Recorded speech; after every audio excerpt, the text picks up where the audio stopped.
ஓம் நமச்சிவாய. Once again coming back with Amarnath astro YouTube channel.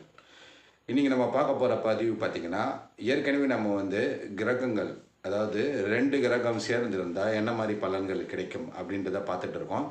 இதற்கு நம்ம உதாரண ஜாதகத்தோட பாசிட்டிவான பலன்கள் 2 கிரகங்கள் சேர்ந்தால் என்ன மாதிரி கிடைக்கும், உங்களுக்கு ஜாதகருக்கு என்ன மாதிரி வெற்றி கிடைக்கும், என்ன மாதிரி அவங்களோட லட்சியம்லாம் நிறைவேறும், அதை பற்றி நம்ம பார்த்துட்டு இருக்கோம். இன்றைக்கி நம்ம பார்க்க போகிற பதிவு பார்த்திங்கன்னா, கேதுவோட சந்திரன் சேர்ந்ததுன்னா என்ன மாதிரி பலன்கள் வெற்றிகரமாக கிடைக்கும். அதாவது பாசிட்டிவான ஆஸ்பெக்டில் தான் நம்ம அமர்நாத் ஆஸ்ட்ரோ இது வரைக்கும் வீடியோ போட்டுட்ருக்கோம்.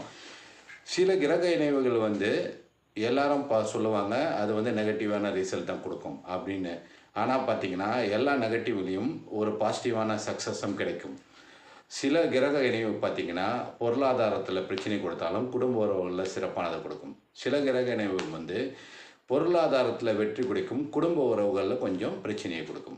எல்லா கிரகம் சேர்க்கையும் எல்லாத்துலேயுமே பிரச்சனை கொடுக்காது அப்படின்றது தெளிவாக ப்ரெடிக்ஷன் எடுக்கிற ஜோதிடர்களுக்கும் தெளிவாக பலன்கள் சொல்கிற ஜோசிய அறிவு இருக்கிறவங்களுக்கும் தெரியும். சரிங்களா? எதுக்கு இவ்வளோ அழுத்தமாக சொல்கிறேன்னா, ப்ரெடிக்ஷன் எடுக்கிறதுன்றது ஜென்ரல் ப்ரெடிக்ஷனாக சொல்கிறது கிடையாது.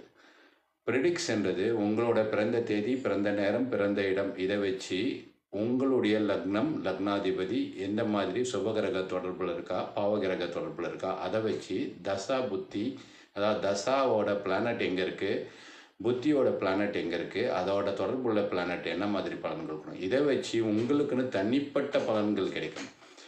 பொதுவாக சனி பயிற்சினால் இந்த பலன்கள் உங்களுக்கு கிடைக்கும், குரு பயிற்சினால் இந்த பலன்கள் கிடைக்கும் உங்கள் ராசிப்படி அப்படின்னு சொல்கிறது உங்களுடைய தசா புத்திக்கு அது ஒத்து வரலன்னா அது கண்டிப்பாக அந்த பலன் உங்களுக்கு நடக்காது.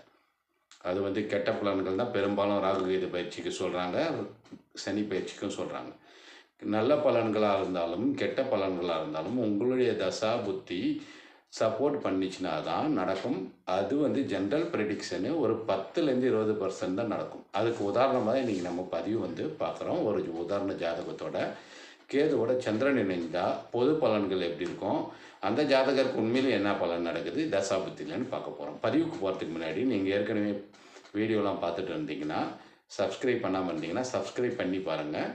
உங்களுக்கு பழைய வீடியோக்கள் 1000 கிட்ட இருக்குது. அதன் மூலமாக நீங்கள் பலன் கூறும் அளவிற்கு சிறப்பான ஜோதிடத்தை நீங்கள் உங்களை சார்ந்தவர்களுக்கு சொல்ல இயலும். இதுதான் அமர்நாத் ஆஸ்ட்ரோவின் நோக்கம். வீட்டுக்கு ஒருவருக்கும் ஜோதிடம் வர வேண்டும். வீட்டுக்கு ஒரு மரம் வளர்ப்போம், வீட்டுக்கு ஒரு ஜோதிடர் உருவாக்கும், அதுதான் நோக்கம். இதை தவிர பார்த்திங்கன்னா உங்களுக்கு சனி தசை நடக்குது, சுக்கிர தசை நடக்குது, குரு தசை நடக்குது, ராகு தசை நடக்குது, கேது தசை